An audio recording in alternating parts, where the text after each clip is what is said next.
बच्चों good morning, नमस्कार बच्चों।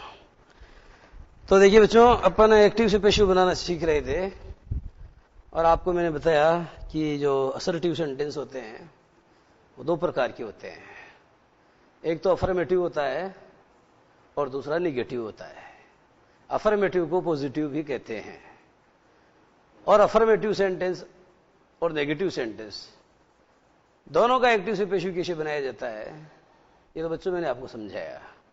इसके बाद आपको मैं समझा रहा था किसके ऊपर, इंटेरोगेटिव सेंटेंस की बात कर रहा था। और इंटेरोगेटिव सेंटेंस में बच्चों मैंने आपको क्या समझाया, जरा ध्यान देना। मैंने आपको ये कहा था कि इंटेरोगेटिव सेंटेंस बच्चों अंग्रेजी में दो प्रकार के होते हैं, ऐसा मैंने पिछली क्लास में बताया, ठीक है। एक वो होता है जो WH वर्ड से शुरू होता है, दूसरा वो होता है बच्चों जो किससे शुरू होता है, HV माने हेल्पिंग वर्ब से शुरू होता है। अब दोनों प्रकार के वाक्यों का एक्टिव से पैसिव बनाना अपन सीखते हैं। तो ये चीजें आपको बच्चों बताई जा चुकी है। HV जो है मैंने आपको बताई कितने प्रकार की HV होती है, 24 प्रकार की। मतलब बच्चों प्रकार की क्या है मेरा मतलब, there are 24 anomalous finites, there are 24 helping verbs और ऑक्सिलरी वर्ब्स इन इंग्लिश, जिनमें 13 मॉडल होते हैं और 11 प्राइमरी ऑक्सिलरी होती है। तो बच्चों आप जानते हो HV का प्रयोग जब सब्जेक्ट के पहले कर दिया जाता है, माने जब HV का इन्वर्जन कर दिया जाता है तो that sentence automatically becomes N interrogative one. तो वह वाक्य बच्चों अचानक बन जाता है प्रश्नवाचक वाक्य। कैसा वाक्य बन जाता है, तब बच्चों वह वाक्य बन जाता है अचानक प्रश्नवाचक वाक्य। और ऐसे वाक्य का पेशी वही जब आप बनाते हो तो उसका पेशी वही बनाना बहुत आसान होता है। आपको करना कुछ नहीं है, आपको क्या करना है बच्चों कि जब आपने एक्टिव वॉइस में, जरा ध्यान दो, जब आपने एक्टिव वॉइस में क्या किया था कि इस HV का प्रयोग आपने सब्जेक्ट के पहले किया था, तो पैसिव वॉइस में क्या करना है बच्चों, जो बदली हुई HV है, कौन सी बदली हुई HV जो है उसको क्या करना है, जो बदला हुआ सब्जेक्ट है, बदला हुआ सब्जेक्ट उसके पहले रखना है और कुछ नहीं करना है। और अंत में जहां पर बच्चों क्या करते हो, इधर आपको पता है क्वेश्चन मार्क आ रहा था एक्टिव वॉइस में, तो पैसिव वॉइस में भी क्या आएगा, क्वेश्चन मार्क आएगा, ठीक है। WH वर्ड में कुछ करना ही नहीं। WH वर्ड तो बच्चों वाक्य के शुरू में होता है और ये जैसे है इसको ऐसा कि ऐसे उतार दो, ये WH वर्ड यूं का उतार दो, कोई चेंज मत करो। और उसके बाद में बच्चों आपको क्या करना, वही इंटेरोगेटिव सेंटेंस यानी जो HV है उस HV की जगह बदली हुई HV का प्रयोग करना चाहिए। और उसके बाद में बच्चों जो सब्जेक्ट है उसकी जगह बदला हुआ सब्जेक्ट यानी जो ऑब्जेक्ट सब्जेक्ट के स्थान पे आ रहा उसका प्रयोग करना चाहिए। तो ये बच्चों बहुत आसान, डरने वाली कोई बात ही नहीं है। पिछली क्लास में बच्चों मैंने आपको यहां करके अपनी बात को खत्म किया था और आपको ये बोला था कि WH वर्ड में केवल व्हाट और हु दो ऐसे हैं जिनको थोड़ा टिपिकल माना जा सकता है, अर्थात उनके ऊपर परीक्षा में प्रश्न बनना भी अधिक संभाव्य है। और दूसरी बात बच्चों, उसमें थोड़ा सा क्या है कि आपको दिमाग भी लगाने की आवश्यकता है, वो इसकी अपेक्षा थोड़ा सा मुश्किल है। तो वो चीज बच्चों मैं आपको समझा दूं और आपकी जो मुश्किलात है उसको क्या बना दूं, आसान बना दूं। तो आपको एग्जाम्पल बच्चों में किसका देंगे, अब हु का देंगे। बहुत ही सरल है बच्चों, सरल तरीके से समझोगे तो बिल्कुल सरल हो ही जाएगा। जैसे क्या होता है, आपको एक उदाहरण दिया मैंने, हु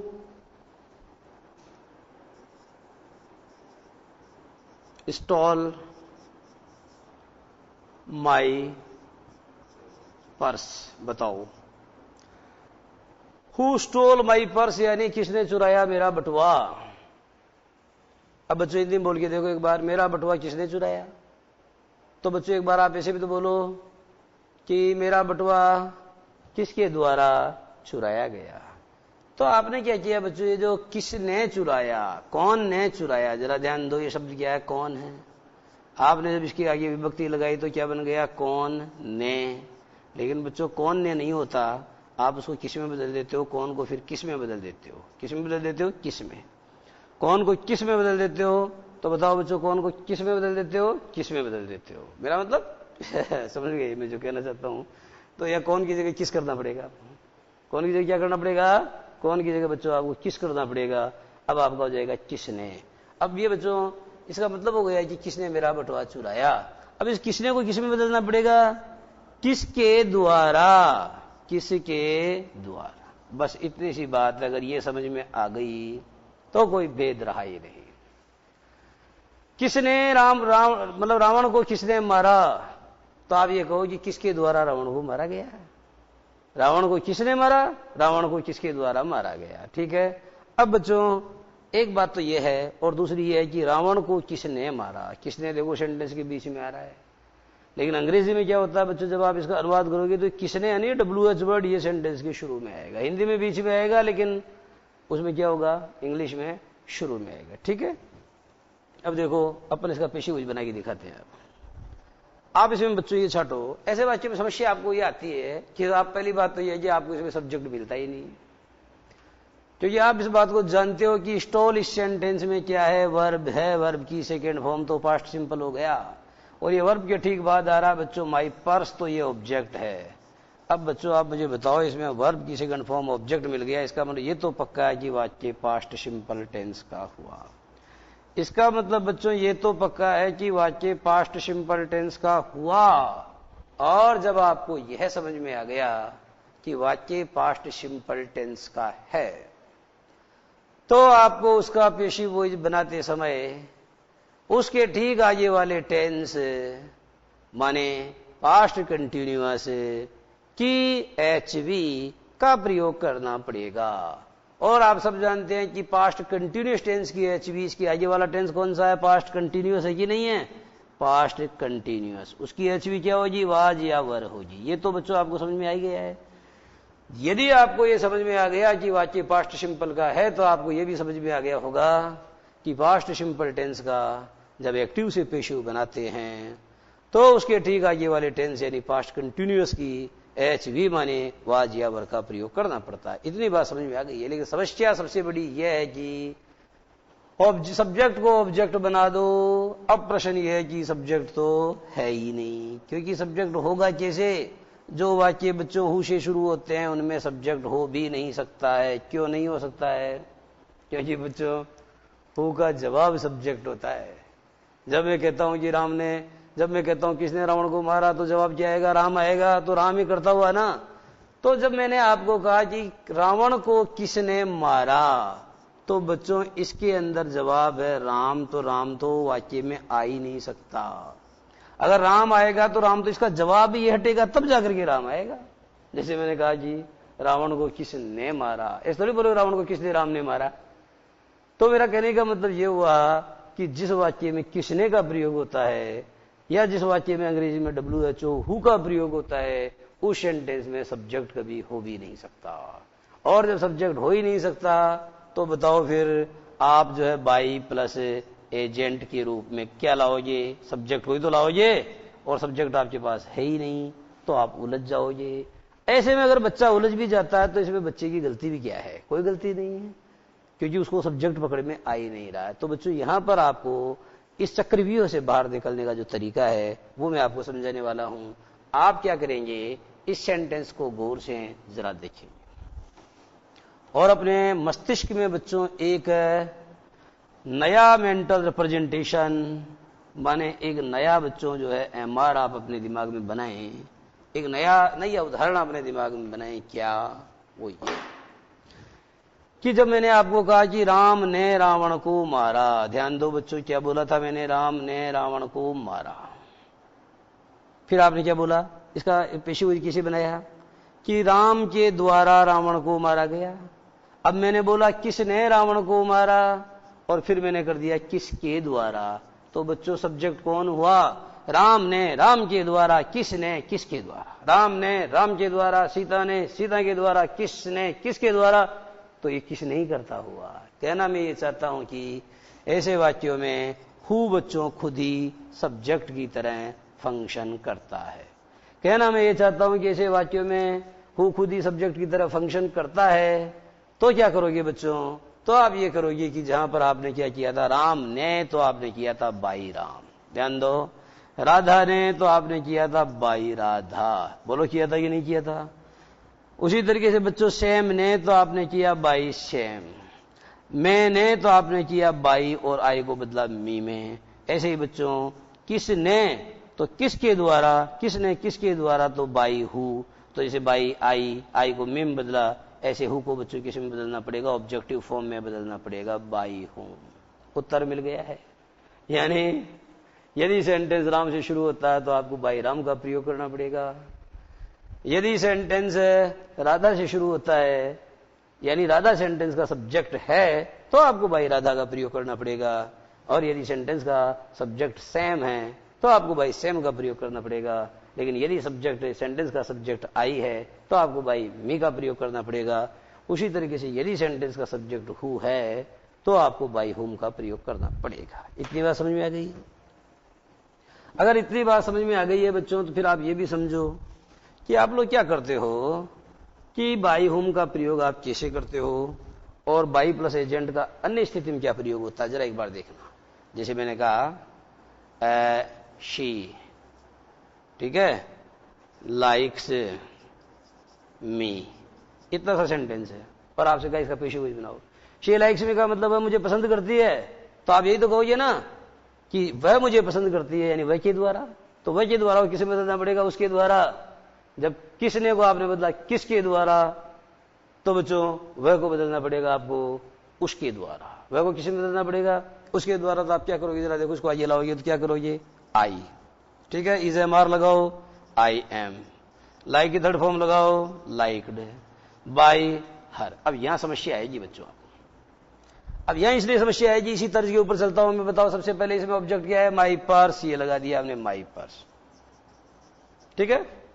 अब आप जानते हो ये सेकंड फॉर्म है, तो पास्ट सिंपल में लगा दिया वाज या वर। तो देखो बच्चों एक वचन है तो हमने क्या लगा दिया, पर्स, यहां पर सिंगुलर है ना, इसलिए मैंने क्या किया, माई पर्स के बाद में वर का प्रयोग नहीं करके वाज का किया। आपने क्या लिखा, माई पर्स वाज, ठीक है। अब बच्चों स्टोल है तो क्या करोगे, stolen, my purse was stolen by who को लाओ यहां हु।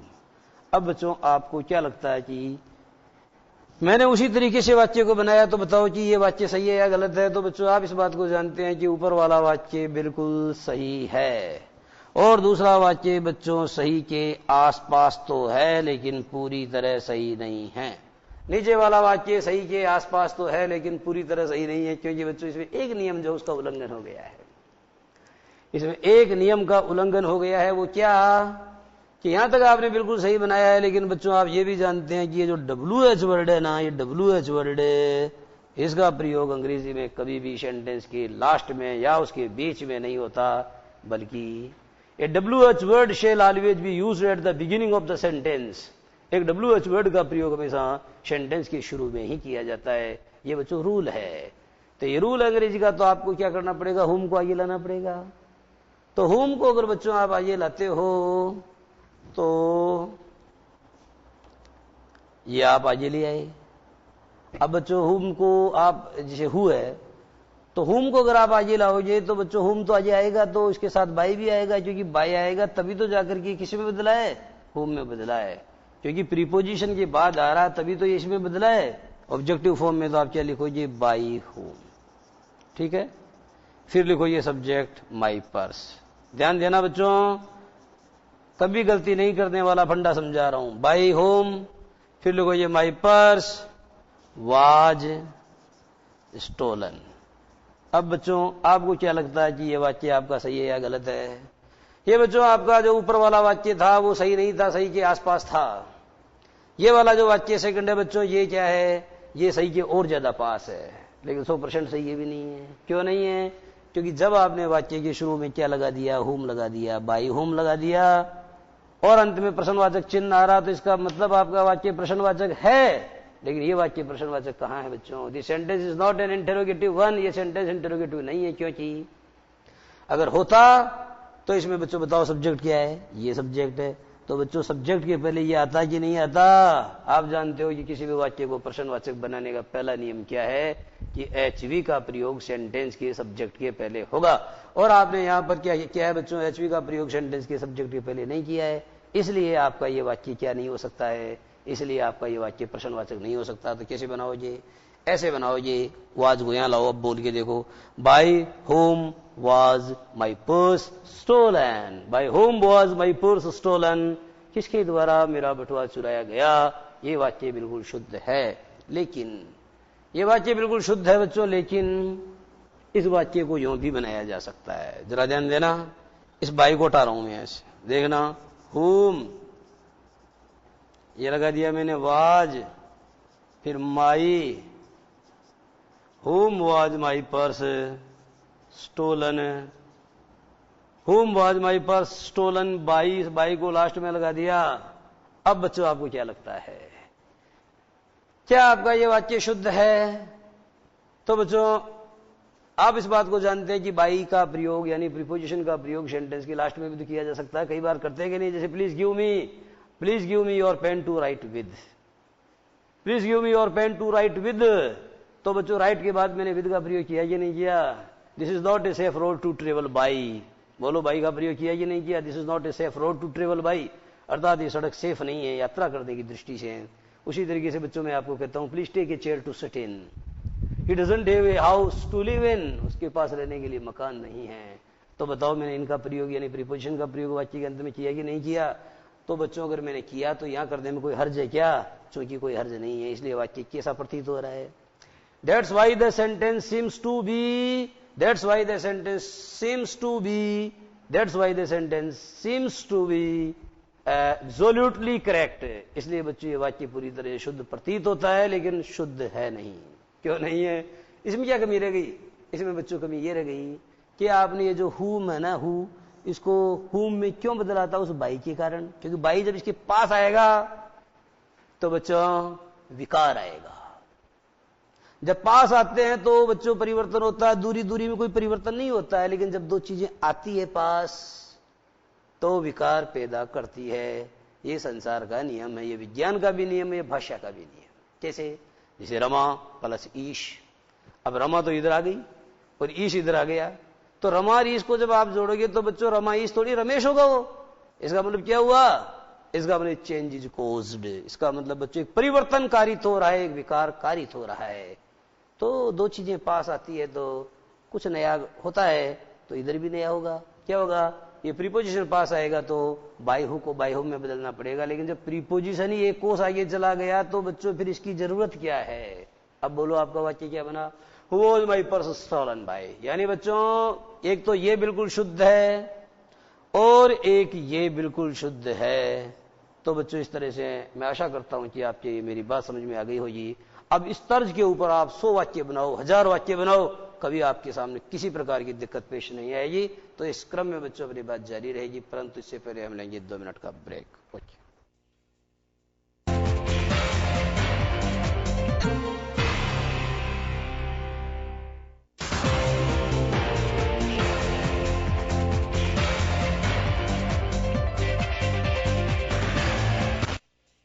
तो बच्चों ये बात तो आपकी समझ में आ गई है। अगर आ गई है तो बच्चों एक सेंटेंस हम आपको देंगे और उसके बाद हम आगे बढ़ेंगे। ये जांचने के लिए, in order to testify whether you have understood the concept very well और नॉट, आपको बच्चों ये कॉन्सेप्ट अच्छे समझ में आया नहीं आया, इसके लिए मैं क्या करूंगा, आपसे बच्चों एक सेंटेंस में करवाऊंगा ताकि मुझे संतुष्टि हो जाए कि मैंने आपको जो पढ़ाया वो आपके समझ में आ गया है। तो बच्चों जैसे मैंने आपको बोल दिया, सेंटेंस दे दिया, जैसे सेंटेंस बच्चों आपको दिया, हु ब्रोक दिस कप, ये सेंटेंस उतार लो आप। Who broke this cup. अब बच्चों सेंटेंस का पेशीगोज बनाना आपको पहले हिंदी में सोचो। हु ब्रोक दिस कप का मतलब होता है, हु माने कौन, प्लस लगा दो ने, कौन ने तोड़ा दिस कप, दिस माने यह, दिस यानी क्या होता है, तो कौन ने तोड़ा यह कप को, कौन ने, अब यहां लगा दो बच्चों को, बाहर से आएगा ये। अब आपने देखा जी कौन ने तोड़ा यह कप को, तो कौन तो अपने आप ही किस में बदल जाएगा और यह अपने आप ही इसमें बदल जाएगा। बात समझ में आ रही है? अब यहां पर तो कौन था, वो कौन बच्चों आपने अपने आप ही अपने विवेक से किस में बदला। ये देखो, इसी को बोलते हैं कि भाषा में किस तरीके से परिवर्तन होते हैं। तो कौन ने, ऐसे तो इसका अनुवाद बच्चा पता क्या बोलता है, कौन, तोड़ा, यह कप, कौन तोड़ा? ये कप। लेकिन आपको ने भी लगाना है, कौन ने की जगह क्यों करो, किसने? तोड़ा की जगह तोड़ा, और दिस कप को भी लगाओ, तो यह कप को नहीं होता, इस कप को होता। तो बताओ कौन ने इस कप को तोड़ा, यानी इस कप को कौन ने, इस कप को किसने तोड़ा, ऐसे बनेगा। ठीक है, अब अपन चलते हैं पेशीवोज की तरफ। तो जो दो प्रकार से बताया आपको मैंने, टाइप नंबर 1, इसमें देखो बच्चों, टाइप नंबर 1 में क्या होगा, इस हु को बाई होम में बदल दो। कोई समस्या? By home. ठीक है, अब बच्चों प्रश्न यह है कि बाय होम, अब मुझे ये बताओ कि इसमें ऑब्जेक्ट क्या है, क्योंकि सब्जेक्ट तो आपने ये मान ही लिया, ये वर्ब है, ये ऑब्जेक्ट। अब बताओ ये सिंगुलर है या प्लूरल? ये सिंगुलर। अब बताओ पास्ट सिंपल है, तो वाज या वर का प्रयोग होगा, तो सिंगुलर के साथ वाज आएगा, ये वर आएगा, वाज आएगा। तो ये वाज बच्चों दिस कप के पहले आएगा, तो बाय होम वाज। ठीक है, दिस कप ब्रोकन। इसमें ज्यादातर बच्चों आपसे जो गलती होती है वो ये होती है, आप इसको यूं बनाते हो। उसका गलत बता के दिखा देता हूं। आप ज्यादातर यूं बनाओ, ये बाई होम, ध्यान दो, by home this cup was broken. ये गलत है बच्चों, ये ध्यान दो, ये गलत है। और ये वाला ही आप ज्यादातर बनाते हो। आपको ये इस गलती को पकड़ना चाहिए कि ये वाज है ना बच्चों, यहां नहीं बल्कि ये यहां आना चाहिए। By whom this cup was broken. ऐसे स्पोकन इंग्लिश वालों को तो कुछ होश ही नहीं रहता, क्या बोलते हैं वो, ऐसे बोलते हैं वेयर यू आर गोइंग। अब उनको ये पता नहीं है कि यार वेयर यू आर गोइंग का मतलब तो होता है तुम जहां जा रहे हो। तू जहां भी जाएगा, तू धरती पे जहां कहीं भी रहेगा, 7 समंदर पार चल जाएगा तो भी। तो बच्चों where the mind is without fear, इसका मतलब ये थोड़ी होता है कि कहां, इसका मतलब तो होता है where the mind is without fear, यानी जहां पर दिमाग बिना डर के हो। इसका मतलब तो ये हुआ। आप इसका मतलब ये मत निकालो कहां पर दिमाग बिना डर के हो। Where the mind is without fear, where the mind is बच्चों माइंड के बाद आ रहा, मैंने यो नहीं बोला where is the mind without fear. बहुत अंतर है। ये बातें आपको इंग्लिश का टीचर समझा सकेगा। आई बात समझ में? ये जो स्पोकन करने वाले हैं, ये तो कनकव्य की उड़ान है, इनको खुद कोई होश नहीं रहता क्या बोलते हैं। तो ऐसे नहीं होता है। जैसे मैंने आपको बोला क्या, where you are going, where you are going, तो वेर यू आर गोइंग क्या है? अरे इनकी बीमारी और है। कोई सा भी सेंटेंस ले लो, इनको आईएनजी पता नहीं कहां से आ जाती है। कोई सा भी सेंटेंस बोलो, ये बात के उसको कंटिन्यूस में बोलते हैं। आप बच्चों जब और आगे बढ़ोगे फर्स्ट ईयर सेकंड ईयर में, तो टीएस एक पुष्पा टीएस के नाम से कोई पोएटेस है, उनकी कविता पढ़ोगी वैसे आप इसे, जिसमें वो इस बात के ऊपर फोकस करेगी कि इंग्लिश में I am going, you are going, हर चीज में गोइंग क्या। और इंग्लिश मीडियम के किसी बच्चे से जाके पूछो कि बता क्या, कि मैं अपना होमवर्क करता हूं, अंग्रेजी बता, तो कहेगा I am doing my homework. करता हूं और कर चुका हूं, वो इसका भेद उन्हें नहीं पता, उन्हें तो सिर्फ आईएनजी पता है। तो बच्चों बोलने के लिए तो कोई बुरी बात नहीं है, लेकिन आप जानते हो अच्छी अंग्रेजी वह होती है, बल्कि अंग्रेजी क्यों है नहीं, लैंग्वेज अच्छी भाषा वह होती है जो बोलने पर अच्छी लगे लेकिन लिखने पर भी अच्छी लगे। क्योंकि आप तो हिंदी तो सब जानते हो, मातृभाषा है तुम्हारी हिंदी, तो कोई समस्या ही नहीं है। फुल हिंदी आती है, लेकिन फुल हिंदी तो आती है, लेकिन फिर ये परीक्षा में बच्चों ये बताइए कि हिंदी में आपके 100 में से 30-30 नंबर, 25-25 नंबर क्यों आते हैं, और कॉम्पिटिटिव एग्जाम्स में बच्चे हिंदी में क्यों लुढ़कते हैं? इसका मतलब आपको हिंदी आती है या नहीं आती है, ये सोचने की बात है ना। एनीहाउ, तो मैंने आपको बोला कि बाय होम ये गलत है, ये सही है। इस गलती के ऊपर बच्चों आज से ध्यान दे लोगे तो जिंदगी में कभी मात ही नहीं खाओगे। क्योंकि मैं ऐसे नुस्खे बताता हूं आपको, ऐसे टोटके बताता हूं आपको, जो आपको क्या कर देंगे, अमर कर देंगे। बढ़ा दूं आइए अपनी बात। चलो बच्चों, तरीका नंबर 1 आपको समझा दिया, तो तरीका नंबर 2 क्या है? बहुत आसान है, इसमें कुछ नहीं करना है आपको। इस बाई को क्या करना, लास्ट में ले जाना है, और इस होम को क्या करना है, हु में बदलना है। बच्चे क्या करते हैं, गलती ये करते हैं कि वो होम को तो होम ही रहने देते हैं और बाई को लास्ट में ले जाते हैं। तो बच्चों जब बाई लास्ट में चला गया तो होम को वापस सब्जेक्टिव फॉर्म में बदलना चाहिए, इसको ऑब्जेक्टिव फॉर्म में नहीं रखना चाहिए। तो बोलो इसको तो हटा दूं, ये हटा दिया, इसको हु में, ये देखो बच्चों हु, मैंने एम को हटा दिया, who was this cup who was this cup broken, who was this cup broken by, who was this cup broken by, who was this cup broken by. बोलो समझ में बात आई कि नहीं आई? Who was this cup broken by, बोलो मेरे बच्चों आपकी बात समझ में आई या नहीं आई? तो बात समझ में आ गई होगी। तो इस तरीके से बच्चों हु का भेद आपको मैंने समझाया, और इतने बढ़िया तरीके से समझाया कि मुझे नहीं लगता कि अब आपको कोई भी सेंटेंस अगर करने को दिया जाए और आप उस सेंटेंस को नहीं कर सकें, ऐसा तो मुझे बिल्कुल भी नहीं लगता है। लेकिन एक चीज बच्चों मैं आपको समझा देना चाहता हूं, उसे भी जरा आप गौर से समझ लें। वो बात क्या है? जैसे बच्चों मैंने कहा whom does she look for, उल्टा करके दिखा रहा हूं एक बार, उल्टा करके।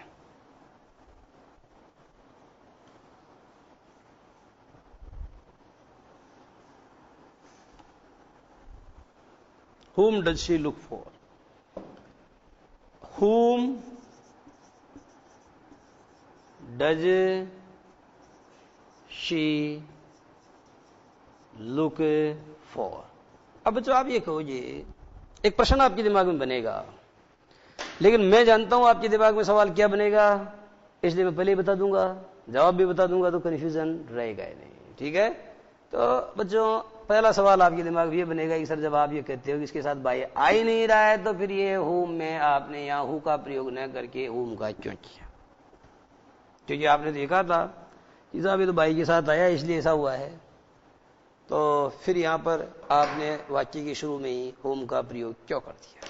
देखो बच्चों, ऐसा तो मैंने बिल्कुल भी नहीं कहा कि home can never be used at the beginning of the sentence. ऐसा तो मैंने बिल्कुल नहीं कहा कि होम का प्रयोग सेंटेंस के शुरू में कभी नहीं हो सकता है।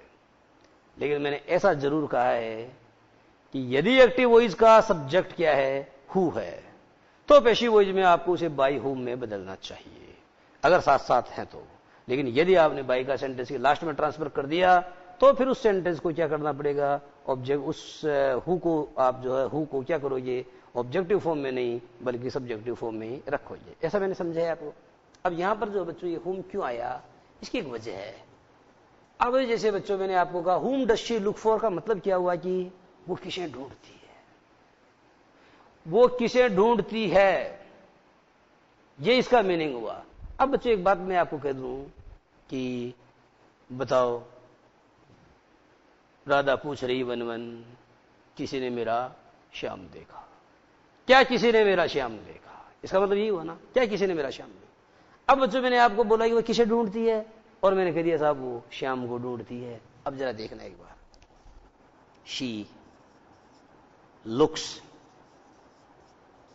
फॉर श्याम, ध्यान देना, शी लुक्स फॉर श्याम। कोई समस्या यहां तक? आप मुझे बताओ श्याम का प्रयोग आपने वहां पर क्यों किया? क्योंकि बच्चों आप जानते हो ये तो वर्ब है, आप ये कुछ नहीं तो प्रीपोजिशन है। अरे बच्चों ये प्रीपोजिशन नहीं है, यदि प्रीपोजिशन होती तो लुक का मतलब सिर्फ देखना होता। यहां बच्चों ये वर्ब का पार्ट है, माना कि प्रीपोजिशन है, but this is not A separate entity. ये फ्रेजल वर्ब है बच्चों। फ्रेजल वर्ब वह होती है जब प्रीपोजिशन किस में मिल जाता है? वर्ब में मिल जाता है, तब वो एक अलग अर्थ देता है। तो यहां बच्चों इसका मतलब देखना नहीं है, इसका मतलब ढूंढना है। तो वर्ब पूरी हो गई ना। अब जो वर्ब के बाद आएगा, सब पहले आएगा वो सब्जेक्ट होगा, बाद में आएगा जो ऑब्जेक्ट होगा। तो बताओ श्याम कहां आता? बच्चों S plus V plus O के नियम के अनुसार वो यही तो आता, यहां थोड़ी आता, इसलिए यहां आया श्याम। कोई समस्या यहां तक? शी लुक्स फॉर श्याम, अर्थात वह श्याम को ढूंढती है। अब आप ये कहोगे सर ये बात तो हमको पता थी, फिर इसमें इतना दिमाग क्यों लगाया आपने? इसलिए लगाया बच्चों। अब जरा मैं इसको यूं बोलता हूं, she looks for whom, she looks for who, बस इतना बोला मैंने, यानी वो किसे ढूंढती है। भाई जब आप एक बात तो श्याम ऑब्जेक्ट था और श्याम की जगह आपने किसे का प्रयोग कर दिया? श्याम को, किसको? किसको ढूंढती है? किसको? श्याम को, मुझको, जिस जिसके आगे को आएगा वो ऑब्जेक्ट होगा।